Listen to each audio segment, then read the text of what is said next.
It is day one of building clips, ScreenLink clips, for my collaboration with the Contraption King, based around the idea of centrifugal force. So this is the first clip, and this is an idea that I had a couple days ago, prompted by the theme of centrifugal force. And actually it was prompted by one of the clips that Zane made and shared with me, and then I said, I don't really have an idea for what you could do with that, but that did give me an idea for something I could do for one of my clips. So this is that idea. I decided to start with it because it's the one I'm kind of excited about at the moment. The idea is you've got two arms with tracks on them that can swing back and forth. Everything's symmetrical. The other one does just the same thing.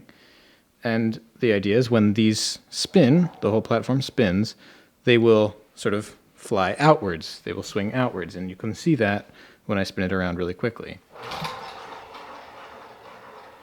Now, it's hard to do with one hand, but the real magic comes in when the platform stops rotating suddenly, and because these tracks are outward, they've swung outward, when everything stops, they swing. So both of them will do that at the same time, causing them to both swing inward and magnetize. So I wish I could show you, because it's pretty cool. I've gotten it to work a couple of times, but it's not nearly reliable enough yet, and it kind of requires two hands. But the idea is, classic setup for a machine trick. Something happens in position 1, and then the motion of the trick occurs, and then something happens in position 2. So ball is going to roll across the tracks when they're in this position, and there's going to be some filler track in the middle. This has to be cut down to size tomorrow to fit this gap. And then it's going to fall out of the way when they swing outward, so it'll just be, held by some little pins or something. So when the tracks fly outwards, it won't be supported anymore. It'll fall by itself. And then, it'll stop rotating. These will come together and meet. And then the ball, hopefully, probably, the same ball, will roll over these tracks in this position, and that will be the trick. So this is approximately medium complexity for this ScreenLink. At the moment, that's how I'm picturing it. Like with any ScreenLink, it's usually customary to go from easier to harder, or at least complex to most complex. So this is somewhere in the middle, I would say. But, it kind of all depends on how it ends up at the end, because a lot of the connections might make it longer or more complex or more intricate in other ways. So we'll just see. But so far it's coming along nicely, and let's see how things go tomorrow. It is day 2 of this clip, and a couple of things are done now. So the first is that the track in the center connecting the two swinging tracks is complete. It's got these little tabs on either end. They're made out of clear plastic, and that's just there to hold the track in place when it's in this initial position. Because without those tabs, it would just fall down. And in fact, that is what it does when the tracks swing outward, because the tabs don't contact the tracks anymore. The second thing, the more major thing, the thing that took most of the time today, is installing the system that gets the entire board to spin. So underneath here, you can see that there are a bunch of strings wrapped around the base, and they're not all pulling the platform to rotate it. Some of these strings are here to actually wind up to stop the platform. So there's one string that unwinds and one string that winds, basically. And also, because the string has to pull a very large distance, it's actually a larger distance than the height of the table. So I can't just have I can't just affix and attach a weight to the string and have it pull, because it would just hit the ground before it rotates enough. So I have this pulley system that basically, in effect, doubles the height of the table. So it's actually set up right now to do a test. Obviously, like I said, this took most of the day to install the wrapping and unwrapping system. And that's mostly because it takes forever to perfectly calibrate the weights and the string lengths. And here's a shock absorber here. I didn't really mention this. This is to stop it. Strangely enough, you would assume that the trick that I explained yesterday would work better if the platform spins really fast and then suddenly comes to a stop, right? Instead of slowing down. But strangely enough, that doesn't really work to slow it down, or it doesn't really work to immediately stop it. I mean, it's hard to do anyway, but it turns out it was actually working worse when I tried doing that. It actually works better when it's slowed down over a small distance. So that's what this shock absorber is for. So like I was going to say, it took forever to calibrate all the weights and all the strings and the length of the shock absorber and the amount of friction to put on the shock absorber and all the rest. So there's a chance this won't really work, but at the very least you'll get an idea of what it's supposed to do. So the way it's all released is this weight is holding the string right now. So I'm going to remove that, and let's just see how this works. Okay, well, very, very close. You saw them get really close there in the center. So that'll be just something I have to keep tweaking, and or just keep testing until I get the perfect take, right? Like sometimes that is truly what it's all about, is like, I don't know why it's not working. Sometimes it does, sometimes it doesn't. I'll just keep going until I get the right one. But yeah, that's where we are right now. And tomorrow, I'll probably end up doing more tweaking of the weights and stuff. But big thing to focus on is going to be the ball path system. So let's put these together. Come on. Come on. There we go. So the ball path system, obviously the first thing to do is make the ball roll across in the initial position. But now, once it's in this position, I wasn't originally planning on using the bottom track again, but there's actually the perfect amount of clearance under there for the ball to pass through. Whoop. Wait, what happened?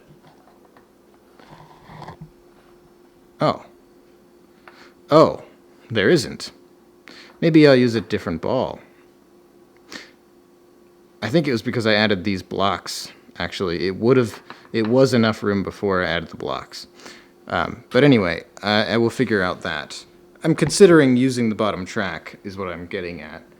I was originally just going to use the top two that magnetize, but, you know, it's there, and it does move, so to not use it a second time feels a bit like a missed opportunity, but we'll see how hard that ends up being. If that causes too many problems, I'll just not do it.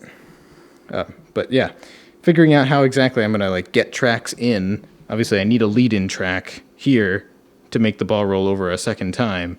So like, yeah, I don't know how I'm gonna get a track there because it can't be there before it starts spinning because obviously it's gonna hit this. Yeah, so it's gonna have to be there's definitely, unfortunately, gonna be some machine maintenance for this. Which, if you're unfamiliar with the term, it's basically just having the machine make itself, basically. Like, it has to install tracks or remove tracks or, like, move other machine elements around to make the machine work, which is a little less elegant, and I try to avoid it whenever possible, but not going to be possible for this one. Yeah. So we're basically probably less than halfway done, despite having the majority of the basic mechanism complete. There's just so much more to do with ball pathing and tracks and connections.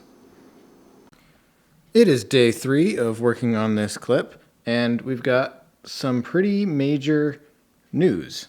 The biggest update for today is that I've sort of changed how the entire ball pathing will work.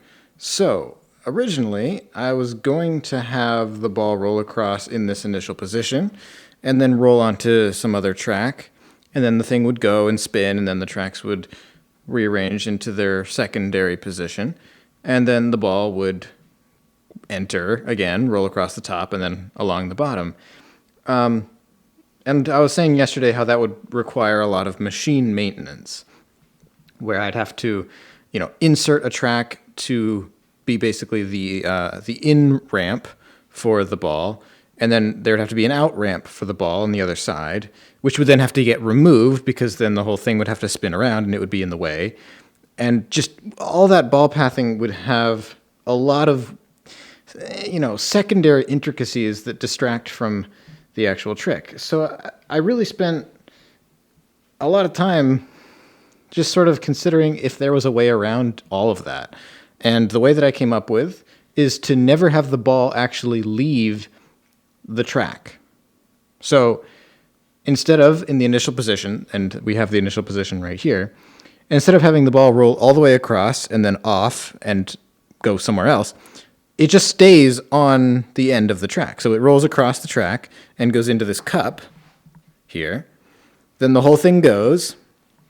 And then as these tracks swing towards the center and magnetize, that in and of itself ejects the ball from the cup and causes it to roll back across the platform, across the track from left to right. And then this little device is just like a ball sort of redirector. So that's what makes it go across the bottom. So it catches it and then makes it go the other way. So I actually have it all set up, like I said. So here's the very first thing that happens is the ball in the initial, or ball track in the initial position, ball rolls across the track and gets stuck in the cup. So just like that, very straightforward. So then, and the other thing that I spent a lot of time today doing is playing around with the weights and everything. And I finally got a weight orientation and everything that works. And I also had to tweak the shock absorber quite a bit. And I'll go into that after this test. So you can see how it works as it spins around.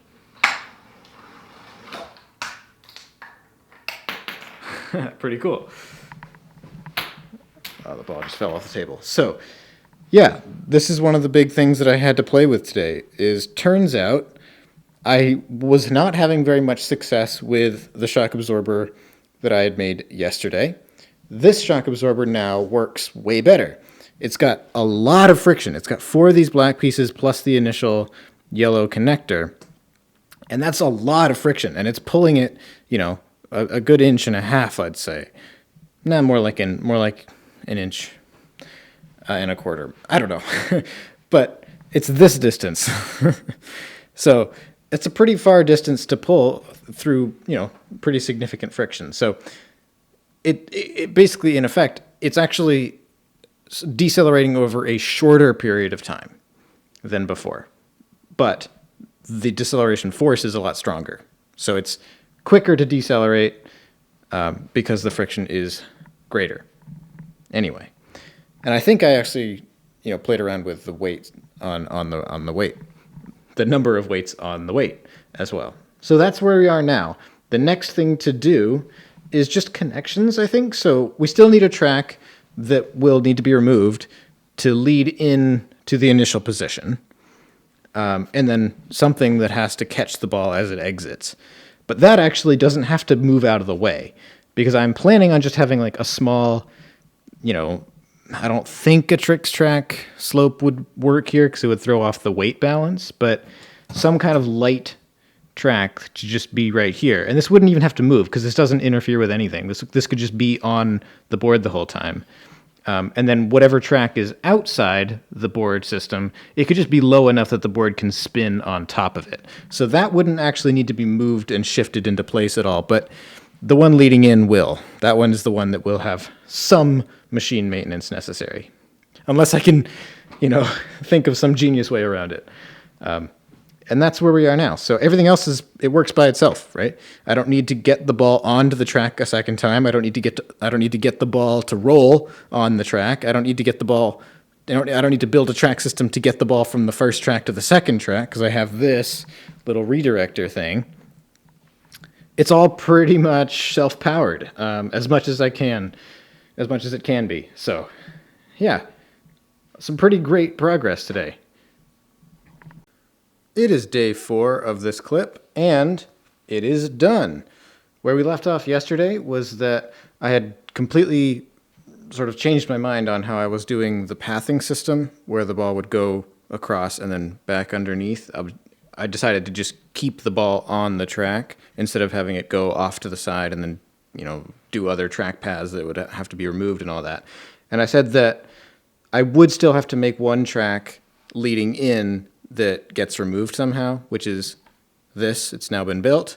And that whatever the system is to catch the ball on the outside could just be low enough that the board can spin around it. And again, that's this right here. It's been built. So it's actually, for the most part, set up, aside from this, which is very precarious. It's like a very, very, what's the word? Fragile, I guess. It doesn't take a lot of movement for this to get, this is supposed to go under here. And like even just vibrations on the table will cause that to go.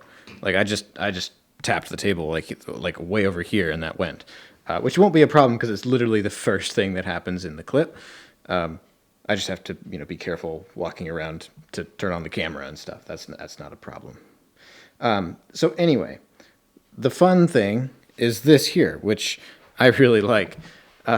So this part, the front, is low enough that the board can spin around it. But the dominoes that are kind of funneling the ball are not low enough to fit under, but they don't have to because the board doesn't spin that far.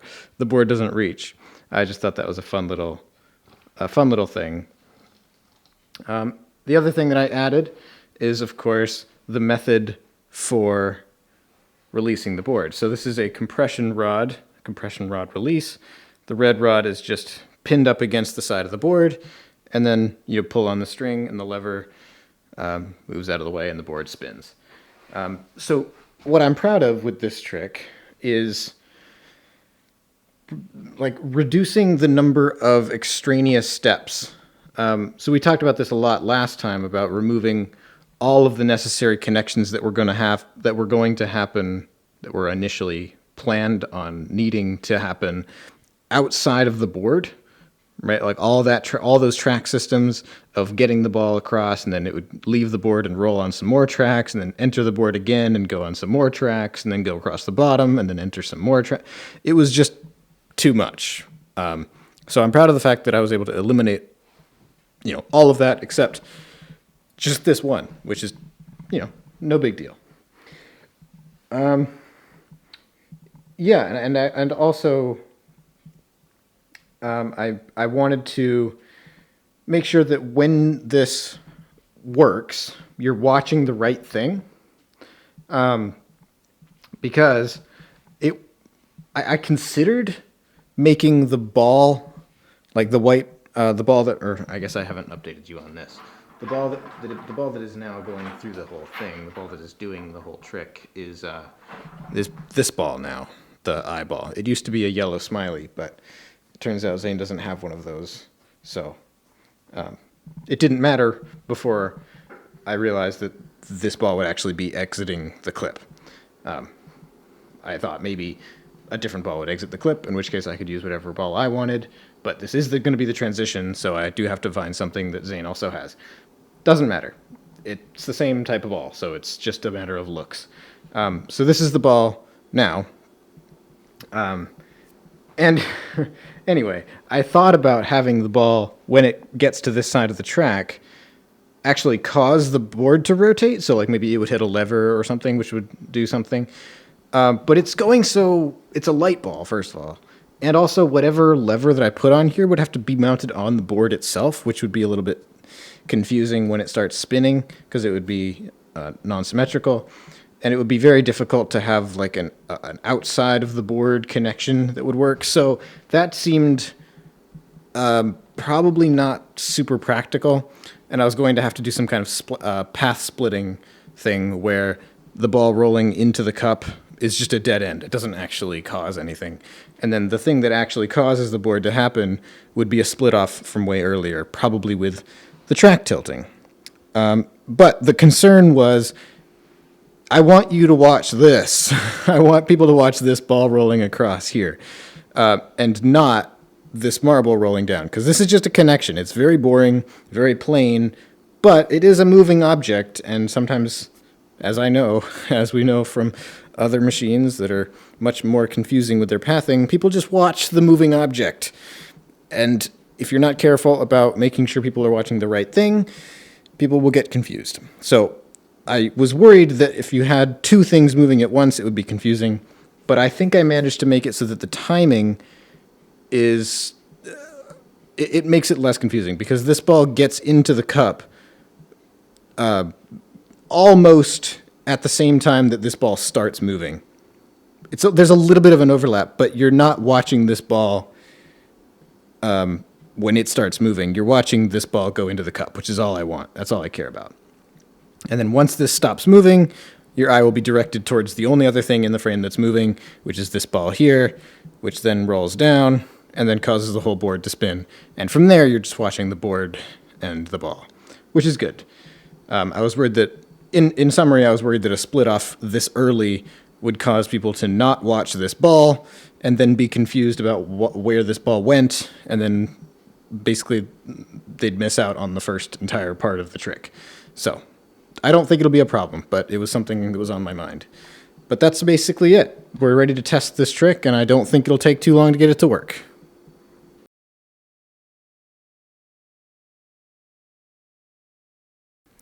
It is day one of the next clip for the centrifugal force tricks screen link. And this one looks, on the surface, pretty similar to the last one. It's a spinning board that's pulled by a weight, and it's released with the same mechanism.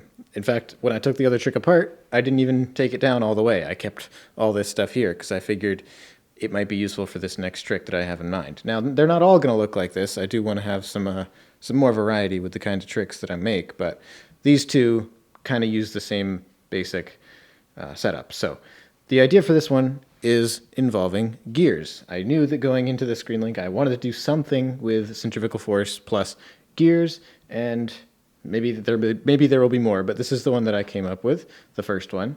And the idea is you've got these weights on these gears that can slide along like this. And the idea is, as the board spins, the weights are forced to the outside. And then when the board comes to a stop, that force, I guess the, objects in motion stay in motion type force, that force causes the weights to then keep moving, which then rotates the gear system. So, once they're forced to the outside like this, they're forced to the outside, they will keep moving along with the rotation, which causes all three to rotate. And then there's going to be something on this middle gear, probably a track, that rotates as a result. So I have it set up right now, so let's reset. So they start with the weights in the middle or towards the center. And then here's the basic motion that I'm playing with.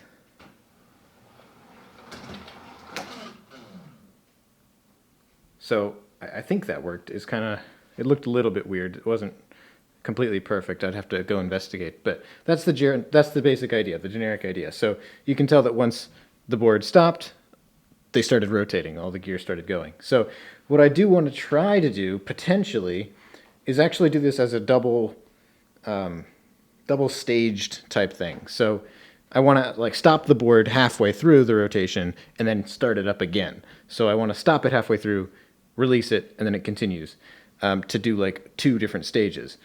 Because this motion can be repeated, right? So if they start in the center like this, and then the board spins, so they're forced to the outside, and then when the board stops rotating, they carry on. But if you stop them here again, that's right back to where you started. So then you could repeat that same motion a second time.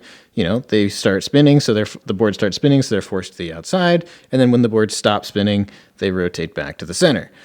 I mean, theoretically, this could be done over and over and over again, infinity. But I think doing it twice is a cool way to demonstrate that idea. So maybe if I can figure out, first of all, how to stop the board and then get the board to start going again, that might be the easy part, actually, because the harder part is figuring out what is going on in the center and figuring out how to make. It's probably going to be a track, like I said, but if the track rotates 180 degrees each time, if you repeat this motion twice, it's just going back to where it started. So that kind of defeats the purpose if everything just kind of resets itself. So there has to be a purpose to it rotating 180 degrees and then rotating back and somehow having a different result the second time. It's going to be complicated to figure out the logistics of it, but I think I've got some ideas, and everything seems to be working really well at this point. The other very difficult part was figuring out how to make sure that these gears would stay as level as possible, because the whole point is that they are unbalanced. There is a heavier weight on one side. You know, it couldn't work if that wasn't the case. So I was worried that these would like really have trouble staying level, and they need to rotate completely flat or else they'll unmesh. And it's hard to see, but the way I did it is by having this entire width, this entire height here constrain the motion, so that's what's holding it in place. The actual rod rotates with the gear as opposed to the gear rotating separately.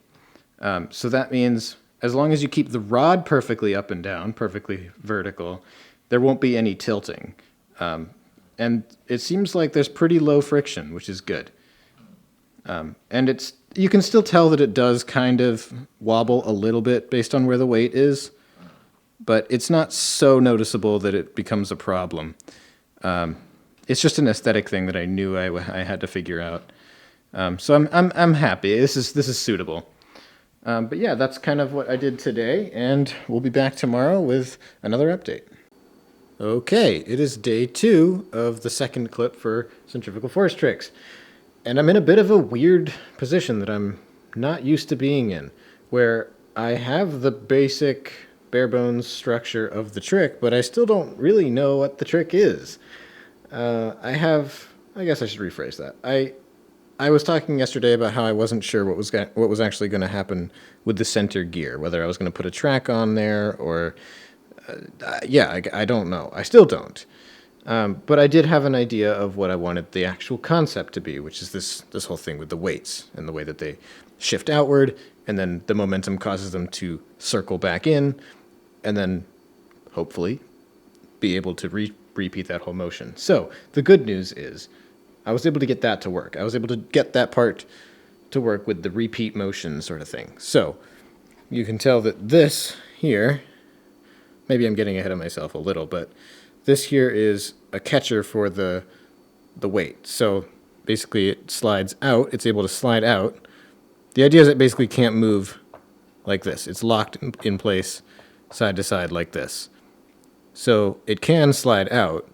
So it can slide out, and then as it rotates back, it slides under this, and then locks in again, and then can't move. So it repeats that twice. And what happens with the center gear is it rotates 180 and then 180 again in the same direction. And I just don't know what that does yet. I don't know what that will do. But I can show how the rest of the trick works. So before I do that, here's actually the method by which it stops halfway through the rotation. It does the board, not the gear in the middle, the board does 2 360-degree rotations. Okay, so the problem is, how do you stop it after the first rotation in a way that sort of decelerates it slowly without just like crashing to a stop? And then, of course, how do you stop it the second time? Again, without, having everything come crashing to a stop. So I solved that by having a shock absorber that pops up, and it pops up really quickly because of this rubber band, and there's a lever underneath the board right there, and I've got this little domino that's under the board that when it gets to that corner back there, it nudges the lever out of place, causing the stopper to spring up, and it catches on the next corner of the board, and it will compress the shock absorber, and that stops the board. And you'll see all this in a second. So I'm about to release it, and pay attention to what happens with these weights. So they will fly outward. So they'll go outward, and then they'll fly outward because of centrifugal force, and then when the board stops, they'll keep rotating and that rotates the whole thing in the center. That rotates the center gear. Okay, so here we go. Here's the first rotation. Okay, you can see how the shock absorber has compressed. You can see everything is right back to where it started. I mean, except the gear in the center has rotated 180 degrees. But the lock worked, the weight is locked in, and the weights are back where they started. And then, here's the second rotation. Same thing again. Okay. Actually, that time the lock didn't work perfectly. Should be that. But that's a minor problem.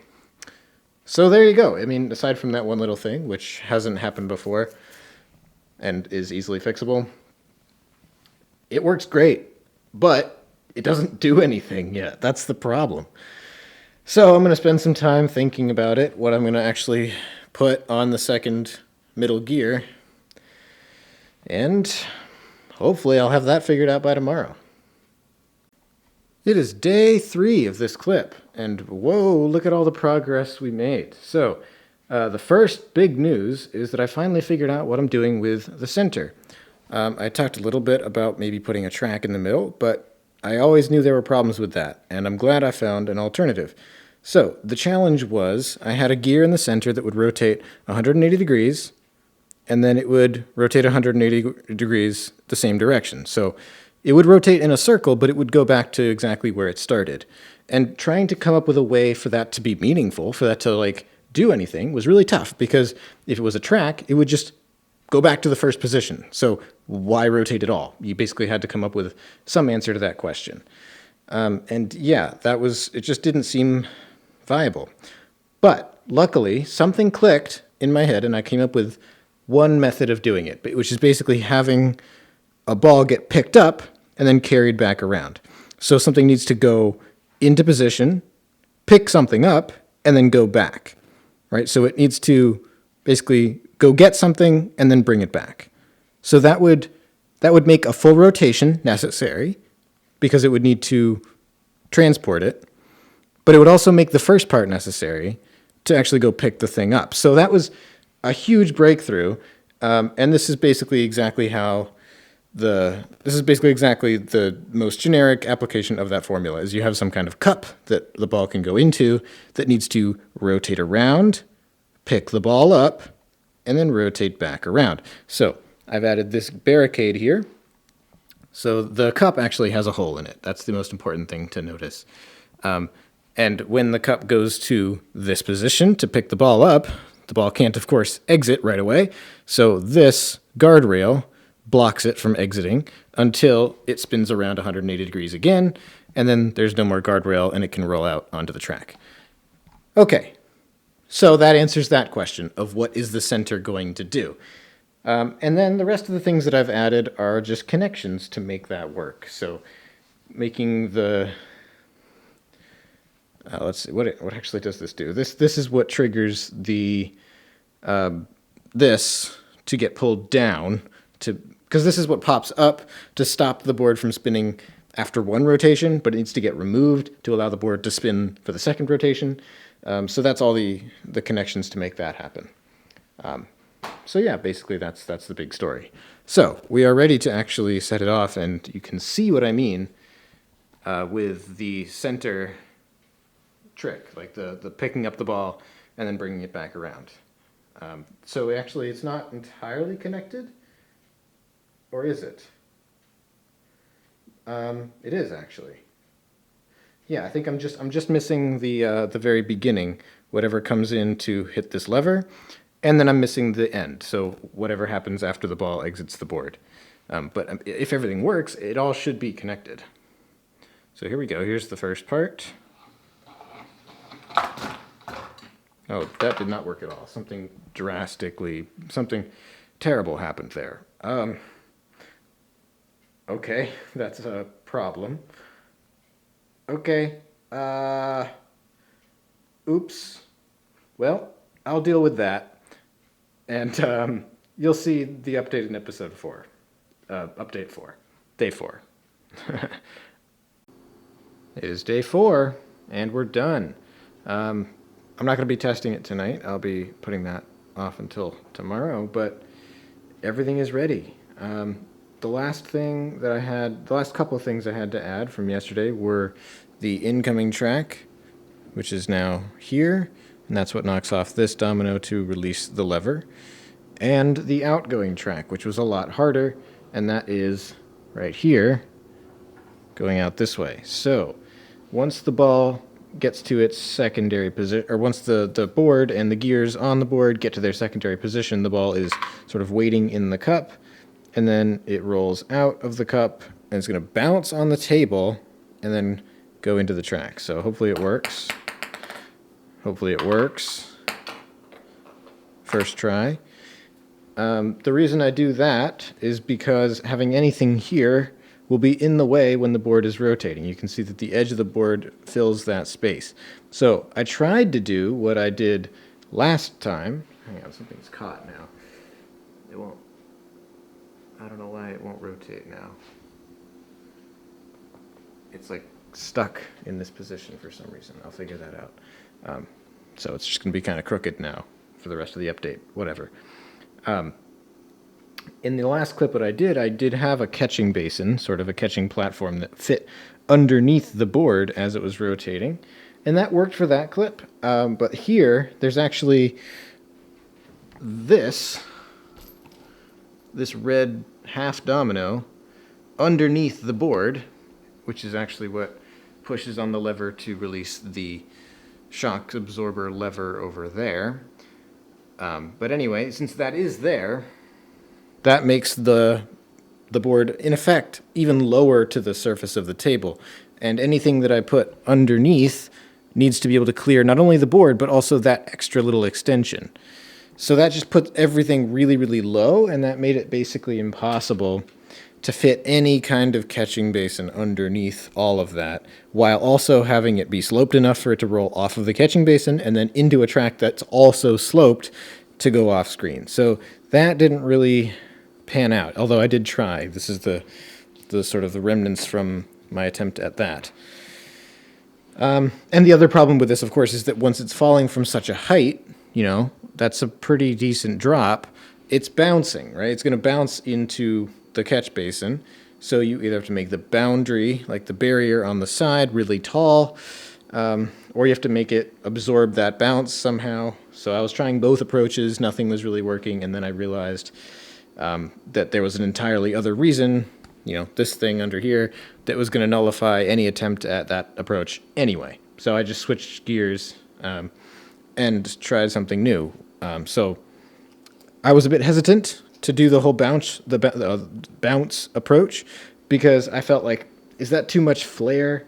Is that a little bit too fancy? Does that distract from the motion at all? Or is it better to just sort of have the thing happen, the trick actually happen, and then the ball just rolls cleanly off, and it's a very elegant sort of exit.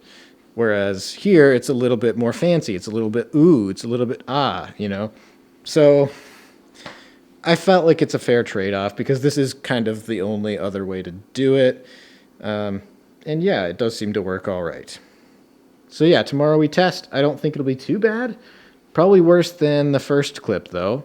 That one was really not bad at all. Couple dozen fails, I think, on that one. This one I might, maybe around the same number, but I will say probably more than the first. But still nothing too bad. We'll see.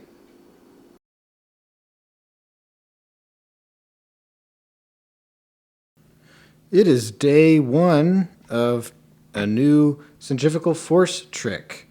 And this one is the first one where the centrifugal force is actually vertical, as opposed to something spinning on the table across the horizontal plane.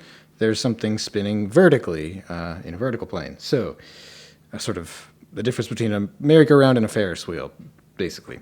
So this one came to be because I have these keychain zipline sort of badge holder things. You'd put it on your keychain, and then you'd have a set of keys, and it'll automatically return. It's like a key return thing, but it basically is this zip wire that just pulls and retracts the whole string and like sucks it in. It's kind of like an automatic return on a tape measure a little bit, but it's a little bit stronger, and it's just a string and not a tape measure. So that means I can do something like this, which is, if you haven't figured it out, it involves the string unwinding around the poles, and it goes really fast. So basically, because of the automatic retraction, it's constantly like eating the string, which means that it can kind of gain its own momentum. That's how it gains the speed. And through centrifugal force,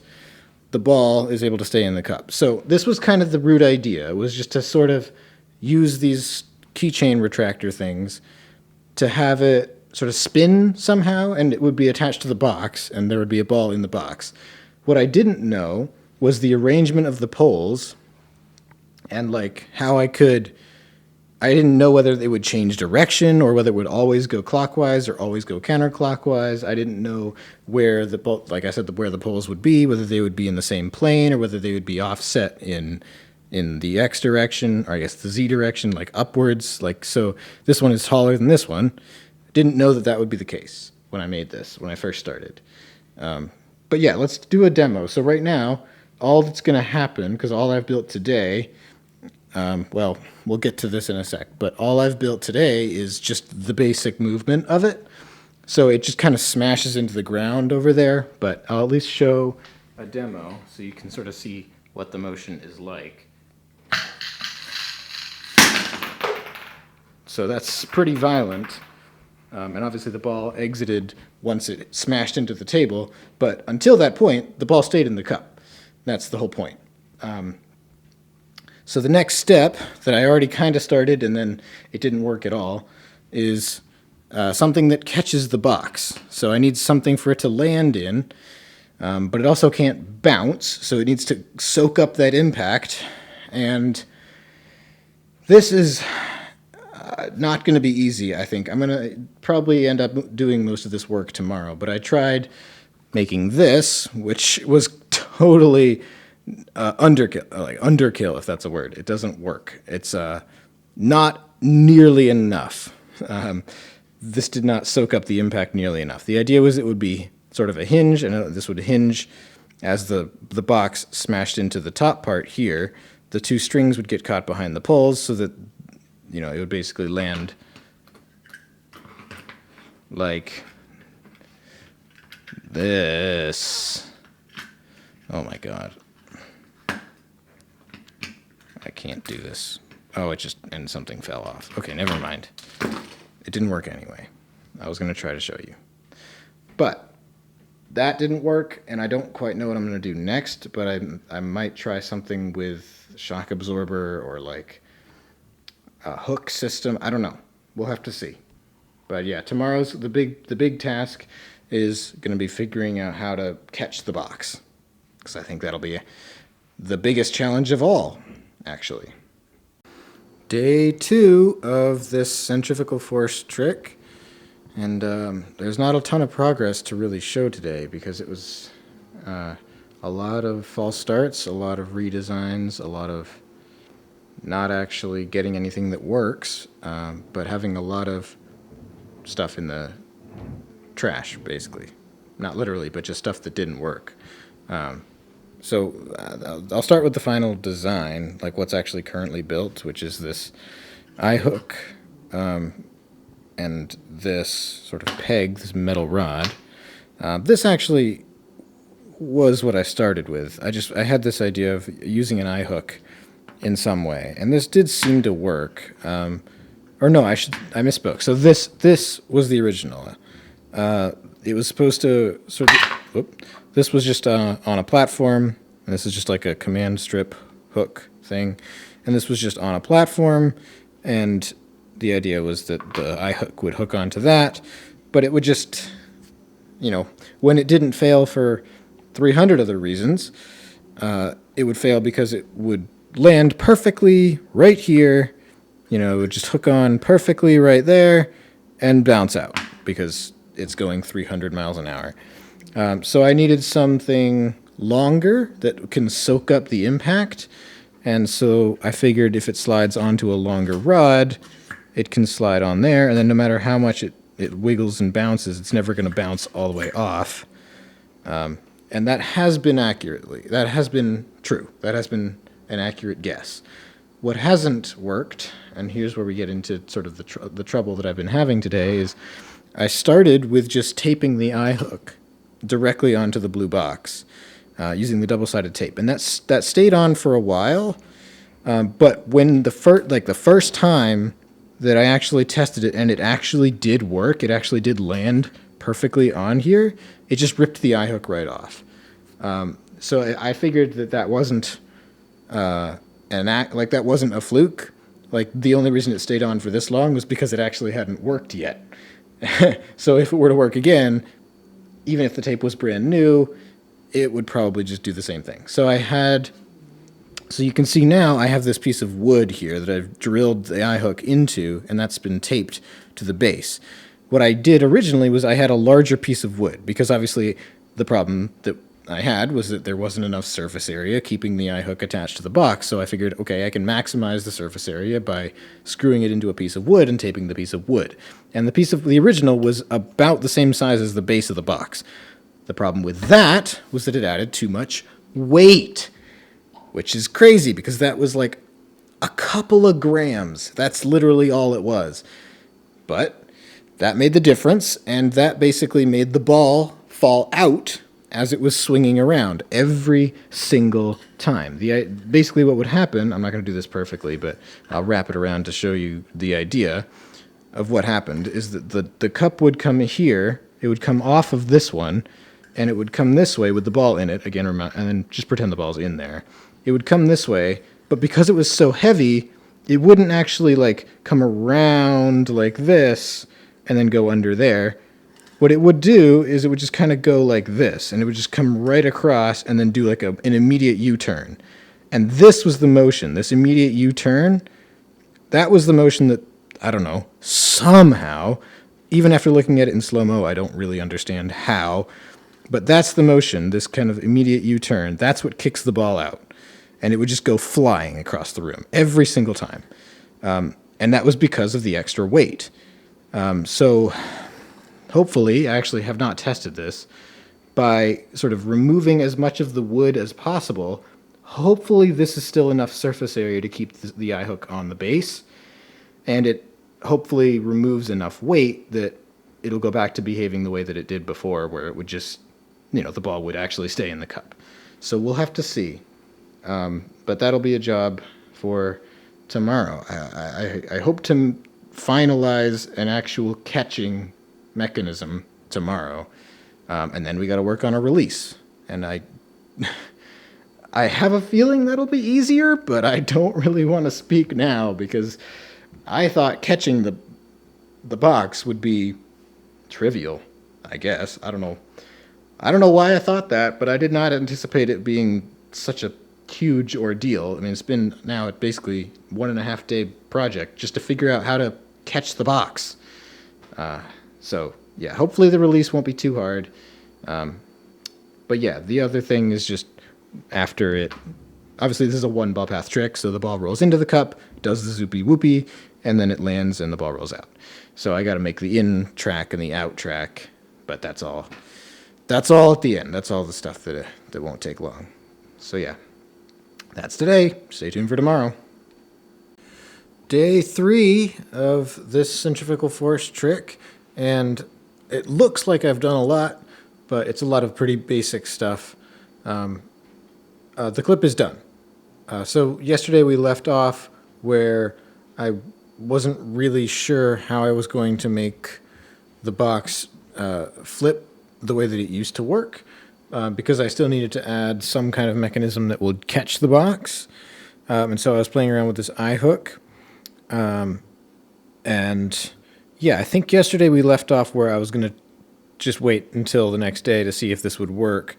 And it has worked. It didn't work initially.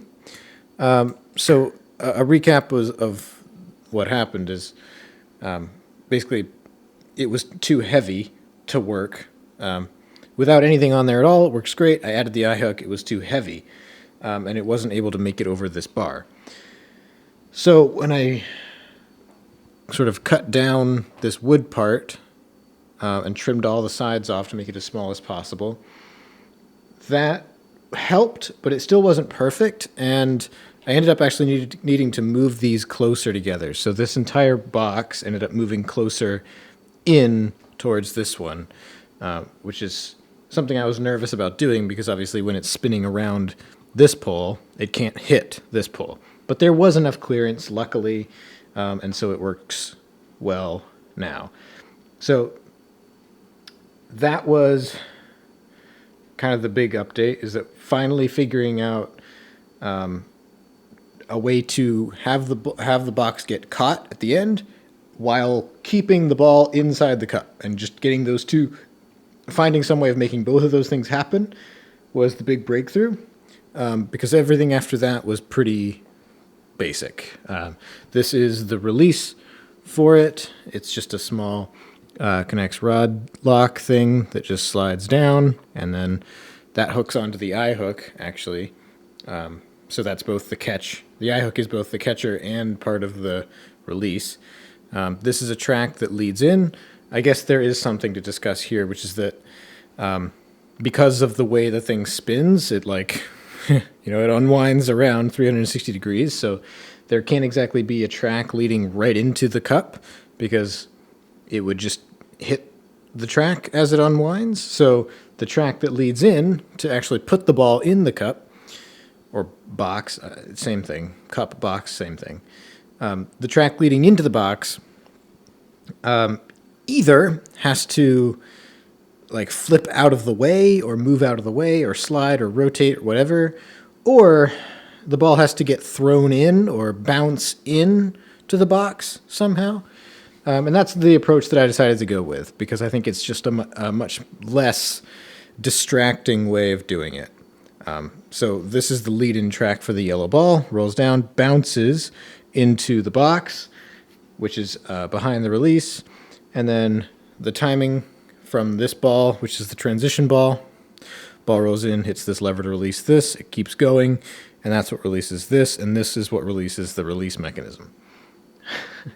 So then it's timed up so that the ball lands in the box, there's a beat, and then it gets released. Just enough so you can sort of catch your breath and understand, okay, ball is in the cup now, and then there it goes. As opposed to just being all one quick snappy thing where it's like ball goes in box and then it starts moving without you even being able to really process it. That's the idea. Hopefully there's enough time so it's two sort of separate things. But yeah, that's it. Hopefully it works. I'm about to start testing now. You can see I've cleaned up the table. But yeah, this was a relatively pain-free build, presuming that it works without too much effort. But yeah, 3 days, not too bad.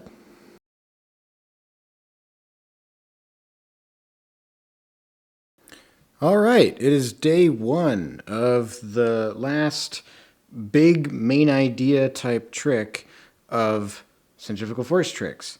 And this one is the last one of mine in the video right before Zane's finale clip. So hopefully go out on a bang, right? Go out with a big one. Hopefully this one's really good. But at the moment, it's not. Not just because it isn't done, but because I actually have no idea if this is going to really turn out how I hoped.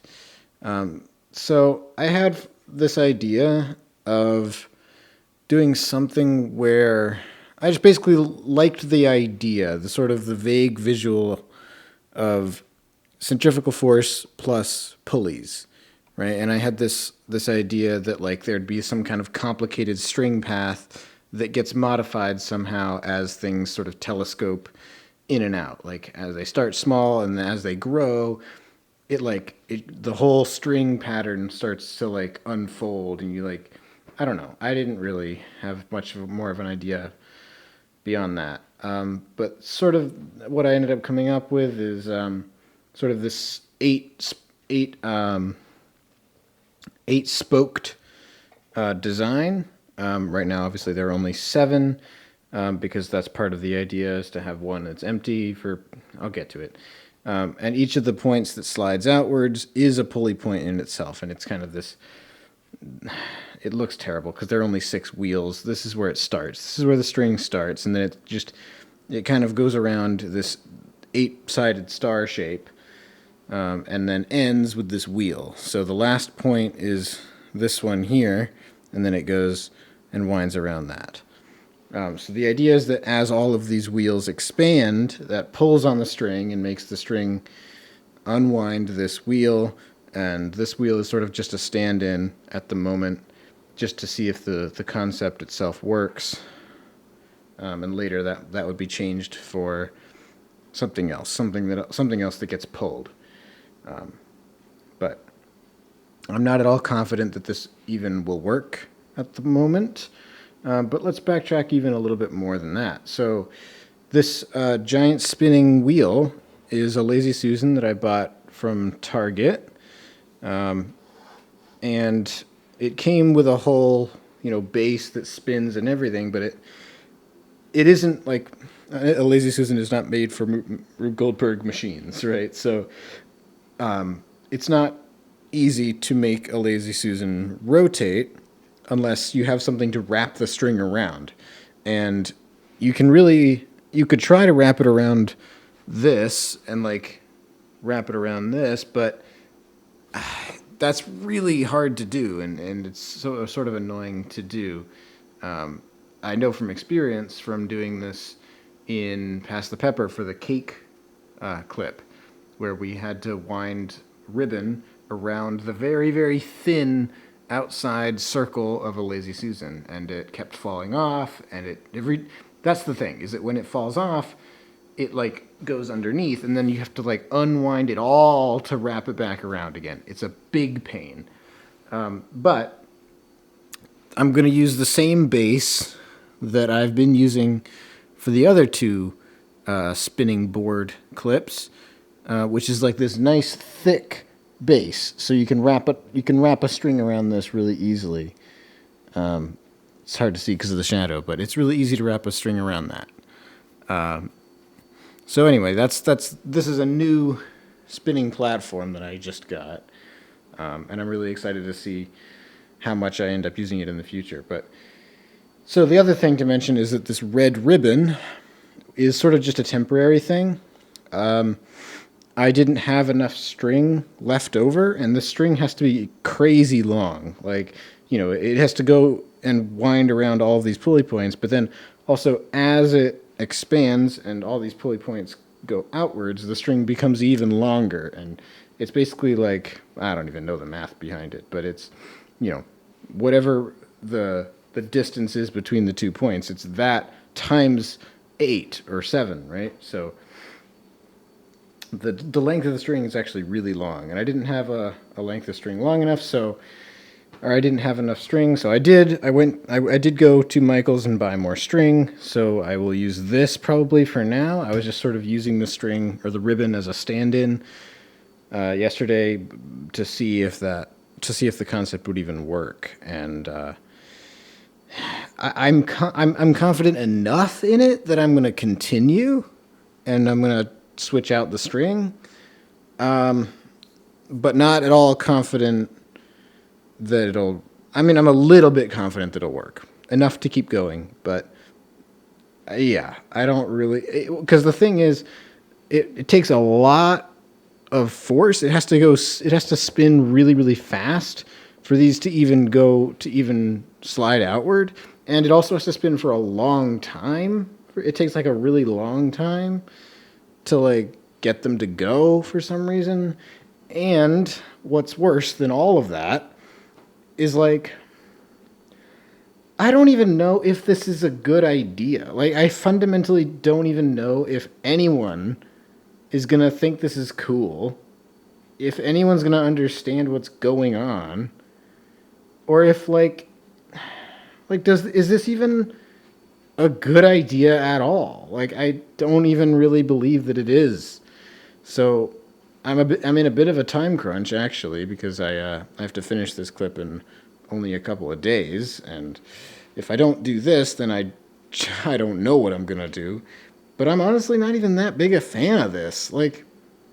I think it's too confusing even standing still, but like when it's rotating at 100 miles an hour, I just don't think anyone could really understand what's happening.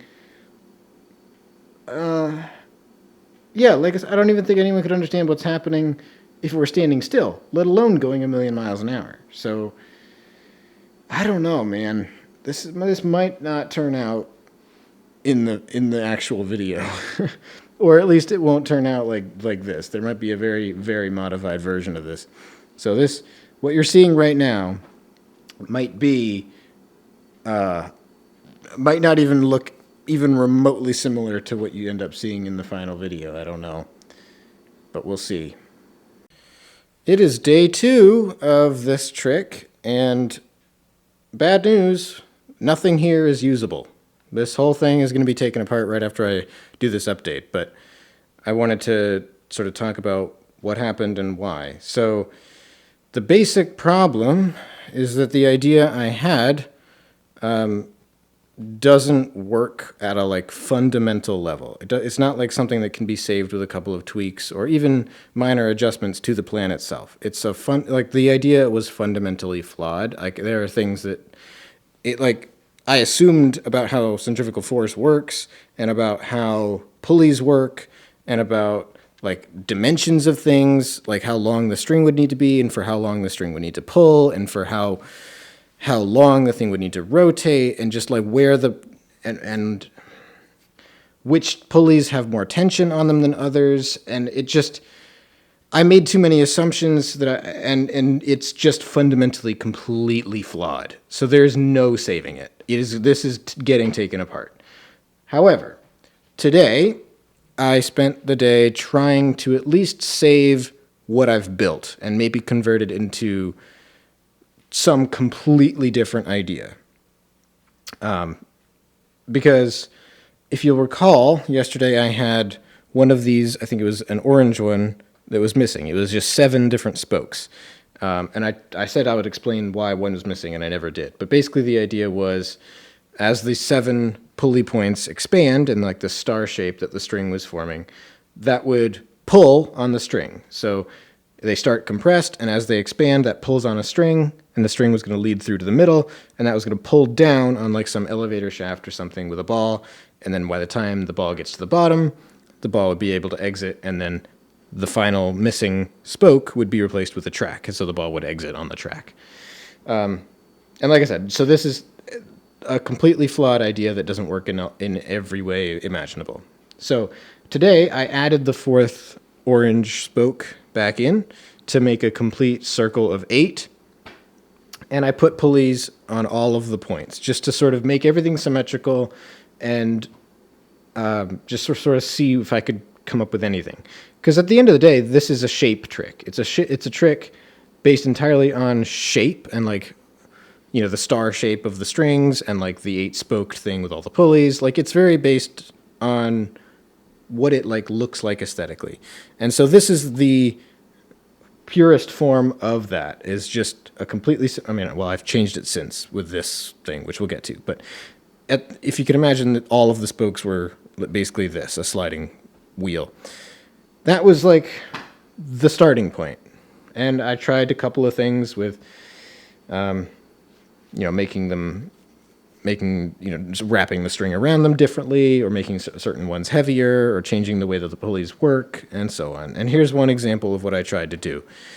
So this one is heavier than this one, and you'll notice as I spin it, the heavier one makes its way to the outside eventually.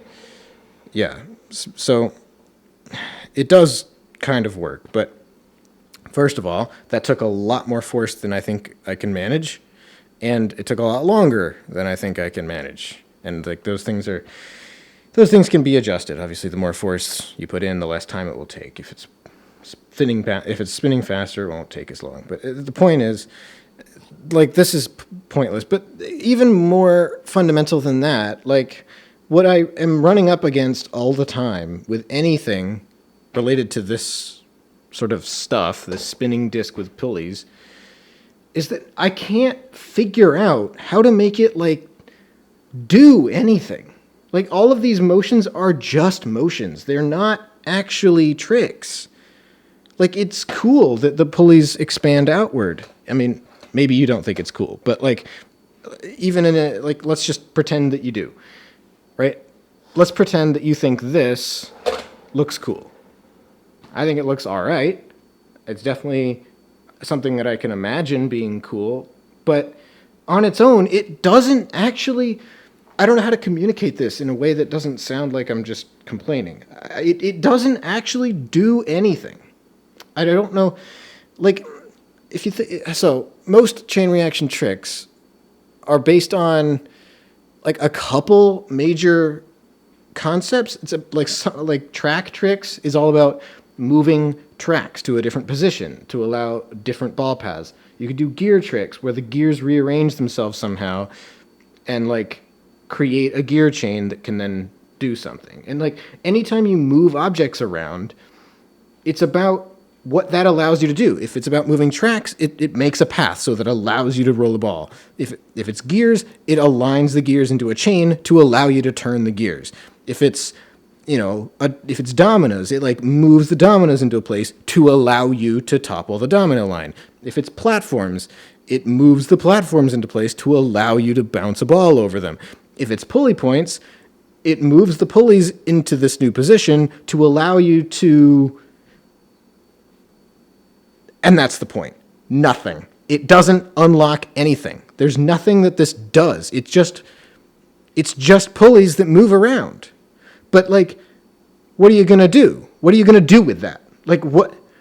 And I can't even accurately convey to you how like completely like brain dead I get when I try to finish that sentence. Like nothing comes to mind. It is just complete emptiness in my brain when I try to think of what this could do.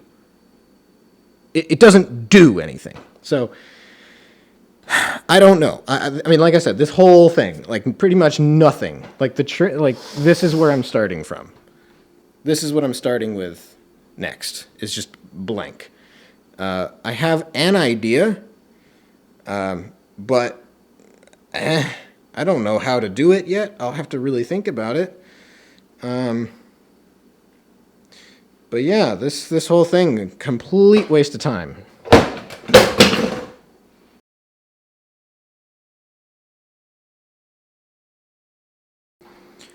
Okay, it is day one of building the last clip of Centrifugal Force tricks. Hopefully. Yeah, so take two, I guess. This is the second time I've tried to build the last clip of... I guess I should backtrack even more. The last real trick, like big main idea trick. So I have two clips left. The first is like an introduction clip. That's sort of a sign revealer introductory thing just to sort of set the stage and introduce the concept. But this is the last clip right before Zane's finale clip. So this is the last real big main idea clip. Anyway, I tried making one before. The idea completely failed. I had to scrap the entire thing. I couldn't even salvage any of it. And I just had to go with a completely different idea entirely. However, this idea rocks. This idea rules. It's real good.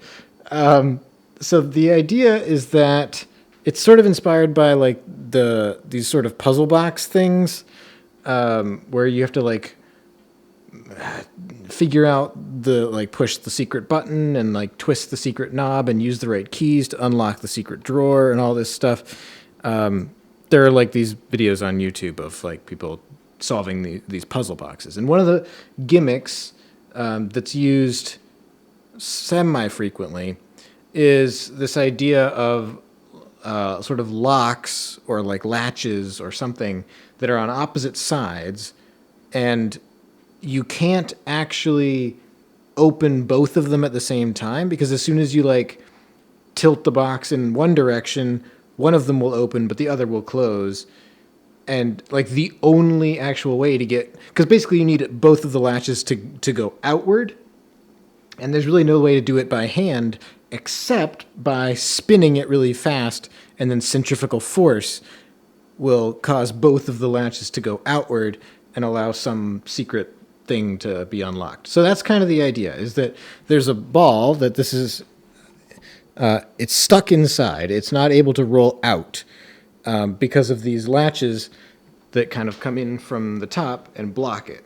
But as it rolls, as soon as one of the latches disengages, another one comes in to lock it in again. So no matter what orientation, there's always something blocking the path, right? So the ball will never be able to roll out unless it builds up enough speed and centrifugal force forces all of the latches outward, and then the ball is able to roll out.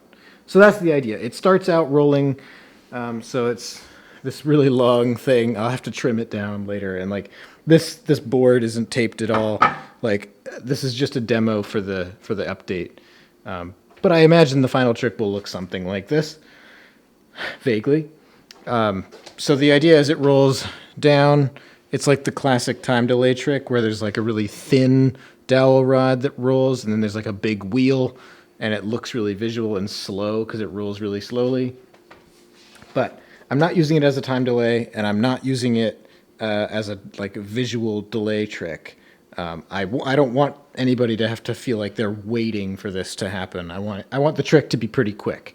But anyway, the idea is it rolls down, and as it starts rolling, it's slow, so the latches continue to block the path of the ball at every point along its rotation until it eventually builds up enough speed, and then all of the latches slowly start to not be able to come back to fill the gap. They get forced out to the outside due to centrifugal force, and then there are no latches in the way of the ball, and the ball is able to roll out. So I've actually set it up, even though nothing's taped, it does actually work if I can get it to start rolling, and hopefully it won't fall apart. But you can see all the latches are coming in to block the path, but eventually, there you go. So, yeah, close call there. It almost fell apart. So yeah, right now, the ball falls out like about halfway down the board, so I might change the slope so that it takes a little bit longer for that to happen, but I also, like I said, don't want it to be super slow. Like, I don't want this trick to be really slow. Like, that length of time is about perfect. Like, the amount of time it took just now for it to build up enough speed and for the ball to come out is about how long I want it to take. Like, enough that you get the idea, but you're never really waiting. So I got to figure that out. Maybe I'll see if I can find a shorter board or something that would work. I have these that are a little bit shorter, so maybe these would work. Yeah, so that's about where we're at. This is a great trick. I like the concept. It's got a very strong trick to it, a very strong motion, very, very visual. And the other thing that I really like, that I didn't actually mention when I was talking about the failed trick from before, that I didn't like about that trick, was that it was another horizontally spinning board thing. It was another, even though it was a circular board, it was another horizontal centrifugal force. Whereas here, it's a vertical centrifugal force. It's something spinning. It's Ferris wheel versus merry-go-round, basically. So I'm really happy about that. There's now an even balance. I have two horizontal spinning boards, and I have two vertical centrifugal force. One of them is not really a spinning disc. It's a flying box, but it's still vertical centrifugal force. And this is another vertical centrifugal force. So it's a good balance, and this trick looks visually very different from all the others. So it's great. I'm a bit sad that I couldn't figure out something to do with pulleys and centrifugal force. I'll keep it in my ideas list. I'll keep thinking of stuff, and maybe it'll make a return in another video. But for now, finishing up centrifugal force tricks, this is the perfect idea to round out the last main idea. Yeah. So I'm in a much better mood now than I was when I was working on that other thing. This is a great trick. It's going along smoothly. Yeah. Update again tomorrow, and hopefully we'll have mostly a completed trick. I'd like for this to be a 2-day build if possible. It is day 2 of the centrifugal lock trick. So yesterday I was saying that I thought I could do this in a 2-day window. Here we are. 2 days have passed and the trick is done. So there is some extra stuff here at the front, which we'll get to. It's at an angle, which is for a reason. But the big update is, like I said, the trick is done. So we left off yesterday where I wasn't totally sure about how long the board would be, about the length of the dowel rod, sort of I think even the elevation wasn't quite dialed in yet, and obviously all the connections are new. So let's start with the biggest thing, which is that the dowel rod was trimmed, so it's not just comically large. But the problem with that is that obviously now the front is way, way heavier, which I knew. I knew that would be a problem, and I had this exact fix in mind, and I'm very happy that it ended up working the way I expected it to. So basically there is a wheel on the end, and it's attached with a screw driven right through the hole of the Connects wheel. And then there's a pulley underneath, and there's just a rubber band wrapped around the wheels. And then this has a weight. Now the rubber band is not there because because it needs to be elastic or anything. It's just because it's a really small loop. It just needs to be a small loop. If there was such a thing as a small loop of string, that would have worked just as well. It just needed to be a smooth circle of something. So I couldn't have a string with a knot in it, which is why I used a rubber band. Rubber band works great. This is just here to keep everything weighted down on the back side, and it's done with the pulleys so that it's always down, pulling downwards. Anyway, I guess I could have just put the weights on the dowel itself, but again, part of what I was saying is, part of what I was struggling with was finding a way to make this as secure as possible without anything flexing. And I just needed to use screws for everything. So I guess if I had thought ahead, I could have just added weight to the dowel itself and made some, whatever. It's, it's cool. It's a cool little pulley thing.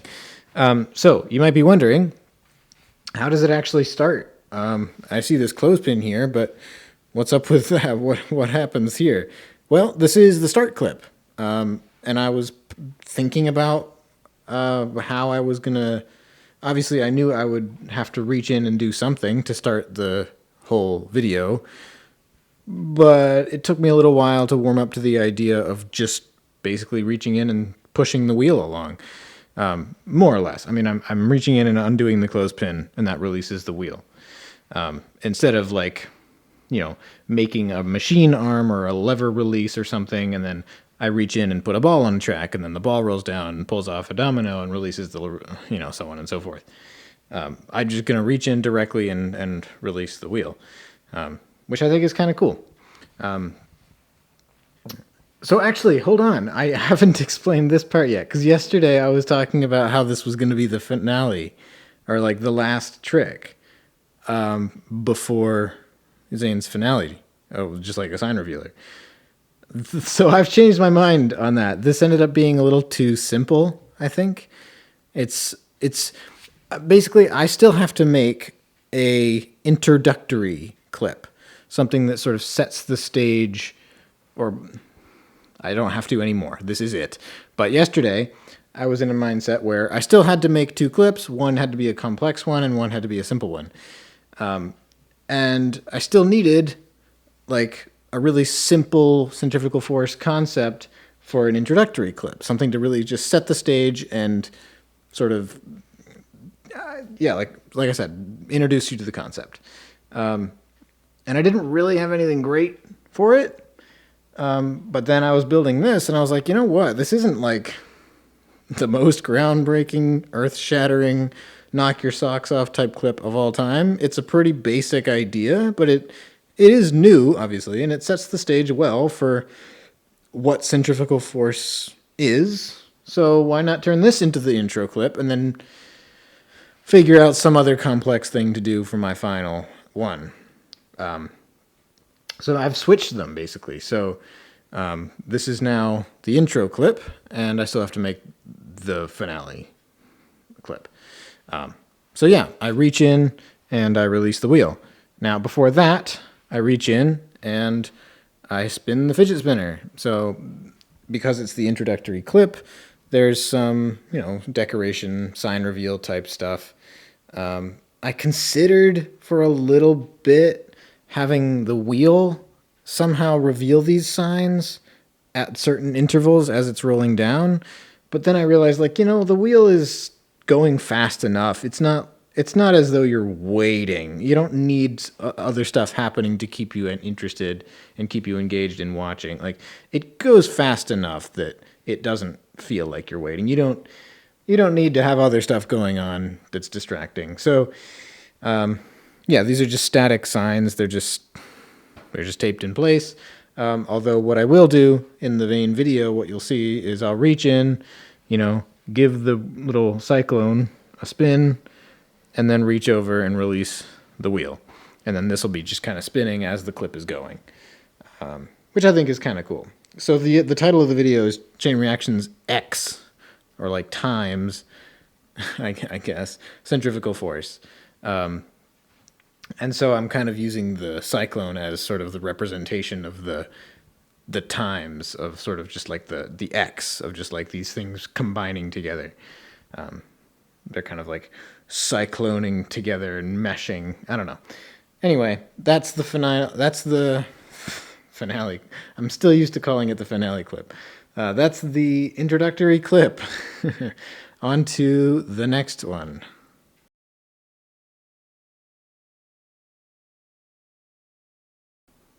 Okay, it is day one of, for real this time, the last clip of centrifugal force tricks. So, the last time I made a trick, it was the centrifugal lock with the spinning spokes, and it released the ball inside. I thought that was going to be a pretty complex trick. It ended up being relatively simple, and so I needed to make another proper big finale main idea trick. So that's what this is. So this idea started from the idea, the sort of the concept that centrifugal force pushes things to the outside, and that can be used to sort things. So you can sort by size that way. So things are going to go outwards as far as they can go. So until they hit a barrier that they can't pass, right? So the idea is that it's sorting billiard balls and marbles by size. And so they all kind of randomly, it's an assortment, a random assortment, and they all start and they just get dumped in the middle. And then because of centrifugal force, this whole platform spins. And then they all go outwards as far as they can go. So the billiard balls stop against here, but the marbles are small enough to fit underneath, and they get stopped around the very outside rim. And they all kind of, because the whole wheel is spinning counterclockwise, they get stuck here and here, which is intentional, so that they don't just keep spinning forever, so that then when the wheel stops, they want to continue in the direction they were moving, and then they make their way all the way around the ring again, and the billiard balls come out this way through this gap, and the marbles come out this way also through the same gap, but they're at a slightly different direction. So you notice the billiard balls come out sort of like this, and the marbles come out sort of like this. This isn't where the wheel actually stops. This is where the wheel starts. So this sort of ends closer to here. So it'll actually be quite nice because the marbles will come out sort of this way, and the billiard balls will come out sort of straight this way, which makes it really nice because it's right at the front of the table. You can have another sort of divider thing to catch them. So today I spent my time sort of building the ring itself, which actually went together quite smoothly. Despite some hang-ups, I put a ring that was too small for the billiard balls at first, and this ring is actually barely big enough because the challenge is making sure that the balls actually have enough force to make it around the ring once it stops. And the closer you are to the center, the smaller the force actually is. It's not really a problem for the marbles. They're far enough to the outside that when the wheel stops, they have enough momentum to make it all the way around.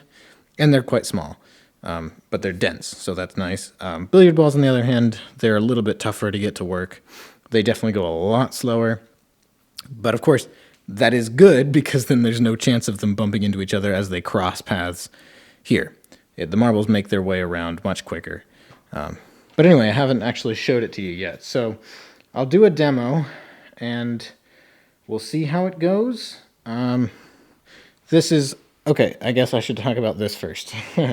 So this, part of the problem with this trick that I knew going into it was that getting this wheel to spin for long enough at the speed that I wanted, I would need to use a triple, potentially quadruple pulley. You may have heard me talk before about double pulleys, this sort of idea of instead of just having a weight hanging off the table through one pulley point on the table itself, you have a weight with a pulley on the weight and on the table, and then you loop the string back up to the table, and that helps.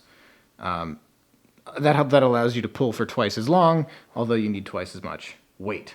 So, and it basically helps you if you need to pull something for longer, then the weight can actually fall.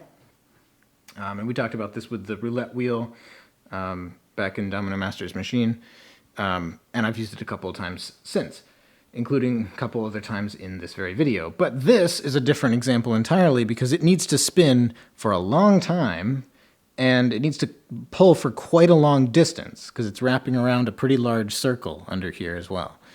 And I didn't think that a double pulley would cut it, and I was correct. A triple pulley barely cuts it. It just needs to rotate for so long, and it needs to go so fast that basically the amount that it needs to pull is a lot. It needs to pull a long way. And the only way to make that possible is by basically, I say gearing it down, which is not really accurate. These aren't gears, but it's the same idea, where you're trading off distance for force or force for distance. So the trade-off is that I need a lot more force, which is in the form of weight, but it's at the benefit of being able to pull for longer. So that's good. Now, what is this contraption? What is this weird thing? So the orange thing is a weird Connects piece, actually, from a set that I had as a kid. It was like that big inflatable, not inflatable, but like a air-powered ball tower thing. And the reason that I need to use this is because this needs to fall all the way to the ground. It's basically a way of making the weight completely horizontally distributed so that this pulley can go as far down as possible. If you think about how much space this would take if this was turned 90 degrees, I would have basically no room to drop anything. So I need a lot of weight, but I need it to take up basically no distance. So I'm distributing everything horizontally along, a long pole. So this is actually, you can tell, these are all 50-gram weights. So this is a lot of weight. But anyway, that's that. Let's do the demo. Let's see how this works. It might not work. I think the marbles will work, and I think the sorting part will work. The part that I'm still not certain about is whether the billiard balls will make their way around the inner ring and exit with enough speed. That's still in question. I haven't talked about this at all, but this is the mechanism for stopping the wheel at the right time. It's a shock absorber that slides in at the right moment. So yeah, let's do this. Let's take this off. And you can see that's starting to pull the wheel. So let's hold that. And then this stopper is going to release the balls. So they're also going to go all over the floor because I probably won't be able to catch them all. But here we go.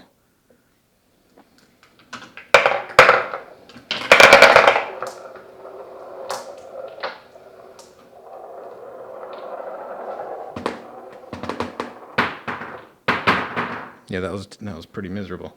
Also, something happened where the wheel stopped in the wrong place. I don't know. Yeah, what was up? Why did that happen? This wasn't on the pulley.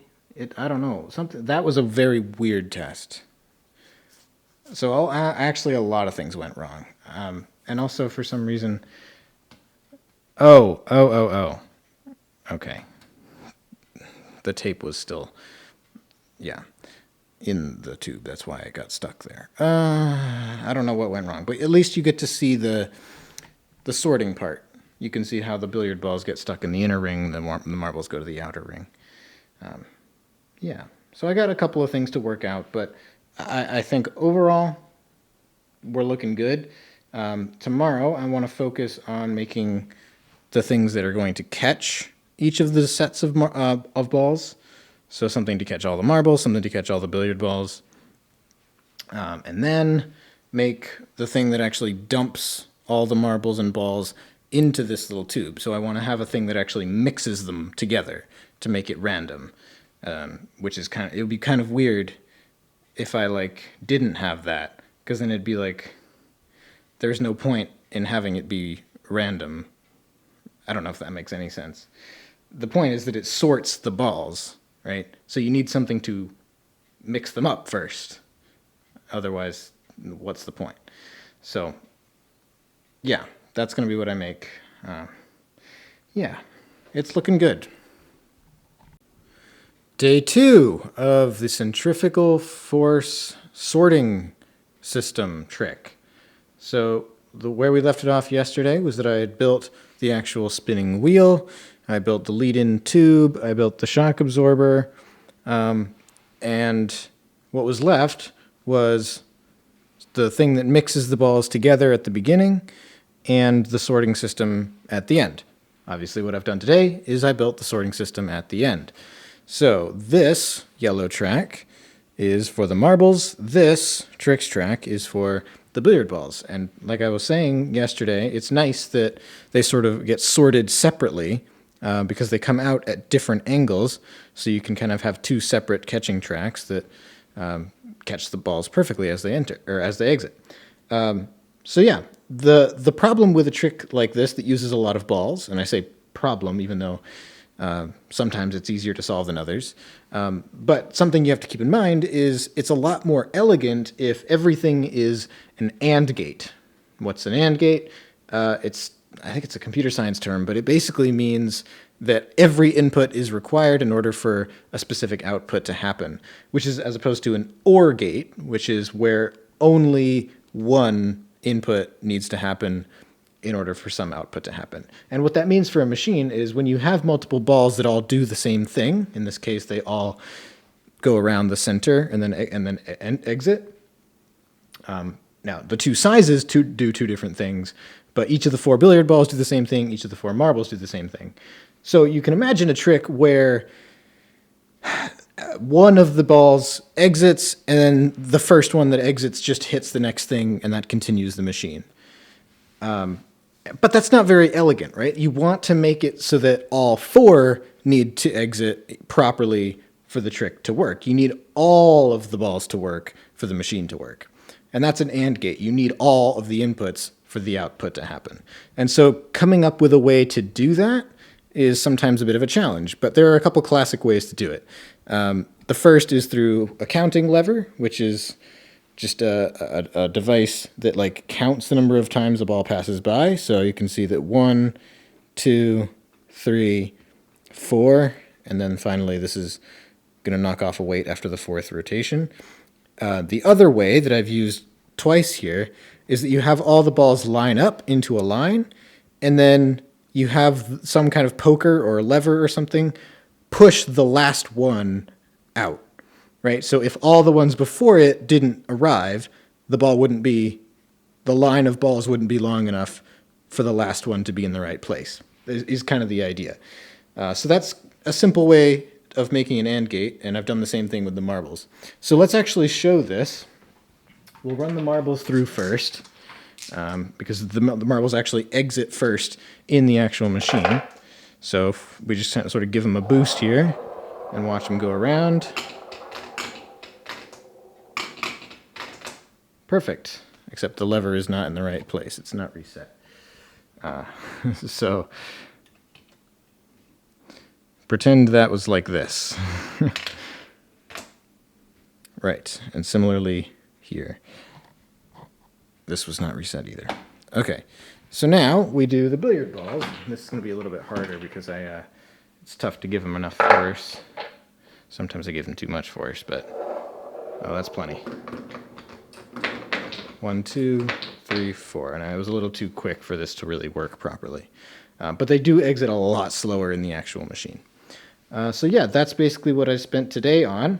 One other thing that's quite interesting is that it'll be hard to tell in the final video, but like I was saying, Zane built his finale clip, like the actual finale, the sign revealer, before this.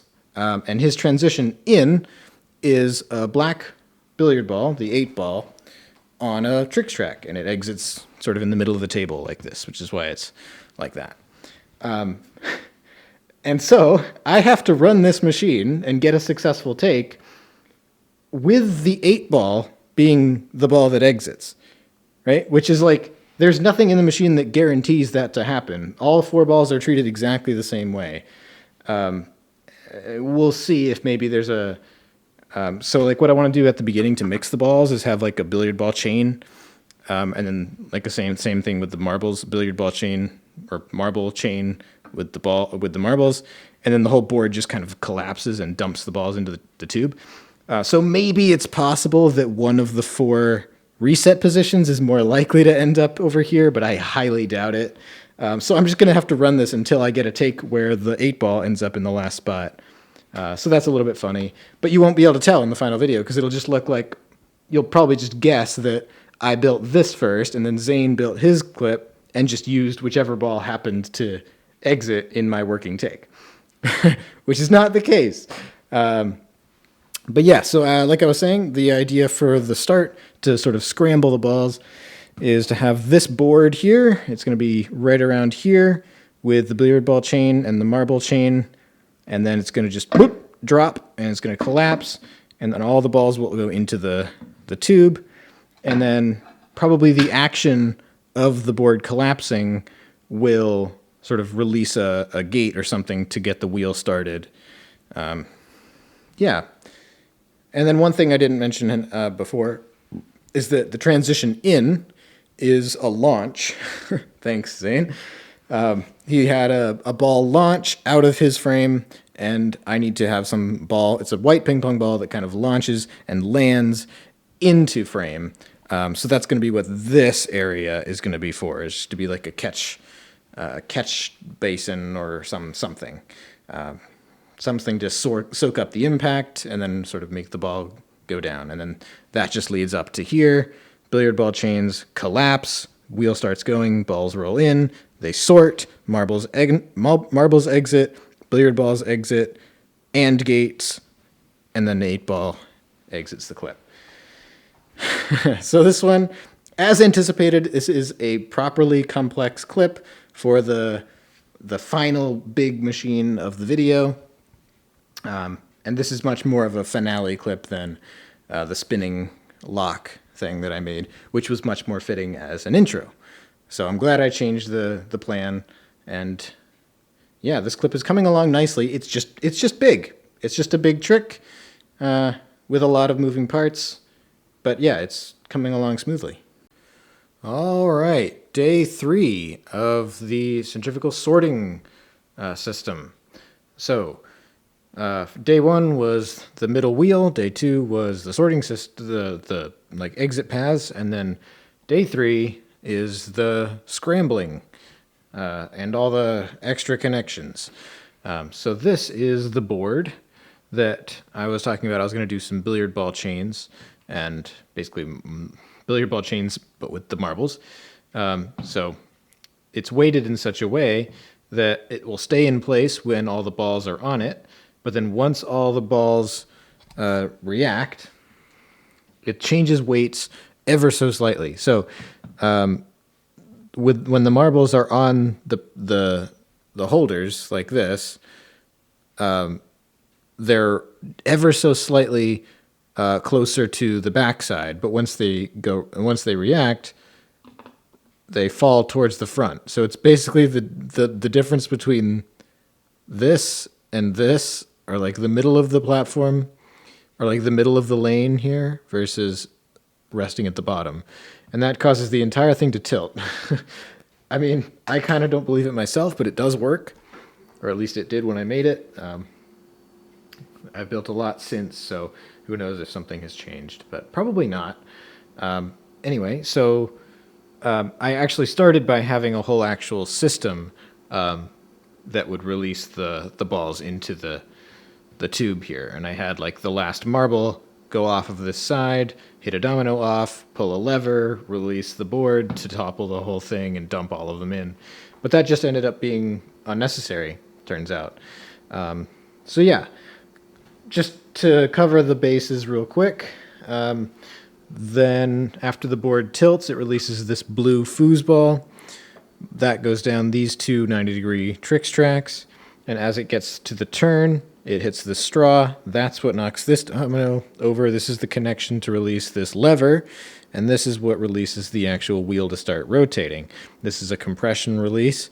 There's like a little half domino taped to the underside of the wheel, and this is just this just goes in such a way so that the domino gets stuck here, and then it gets pulled out, and then allows the wheel to rotate.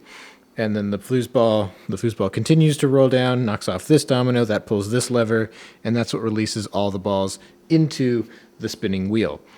So one thing that I kind of decided I wanted to do is have a moment where you actually see all of the balls in a scrambled position. Because I could have just had the wheel start to rotate, and then like some kind of time delay for like about a second, and then so like the wheel starts rotating, about a second later the board collapses, all the balls go in here, and then they immediately just roll down the track and into the tube, or into the 90-degree tube, and then onto the wheel. But I realized that doesn't really show the balls being scrambled. Like when they actually fall down into this tube and then they get caught behind the lever, there's actually a moment where the viewer can see like, oh, okay, the balls and the marbles are all mixed together. The billiard balls and the marbles are all mixed together. So there'd be like marble, marble, billiard ball, marble, billiard ball, marble, or something, whatever. And you get to like internalize, okay, the balls are scrambled now, and then once they get sorted again, it's a resolution to that moment. But if you don't ever internalize the fact that they ever get scrambled, it's a little bit it makes no sense. So I was glad I added that in.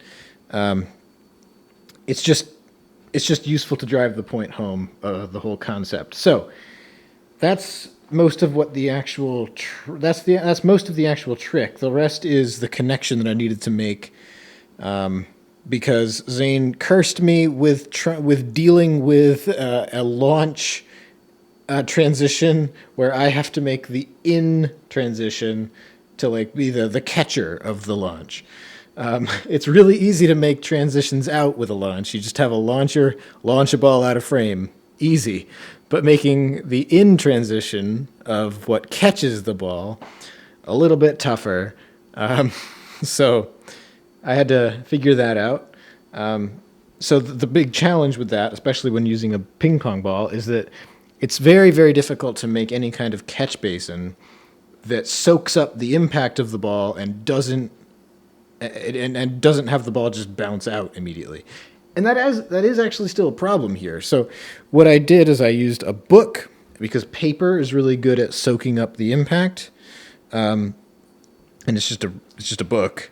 But I put this design on it for like a target, which kind of drives the point home that like the ball is supposed to come in here. So it just comes in and then rolls down and then into the track. So that's that. And then there's this pointer finger, and that's what actually hits the first ball on the tilting board. And this had to be done in such a way to have the perfect clearance so that it can still touch the ball when it's resting here, but the board can still make it past when it tilts, which wasn't too difficult, but it was something I had to keep in mind. So yeah, the entire thing is done at this point. It's actually quite late in the day today, so I don't think I'll be doing any testing tonight. I think I'll do that tomorrow, but hopefully it won't be too long and too arduous of a testing process.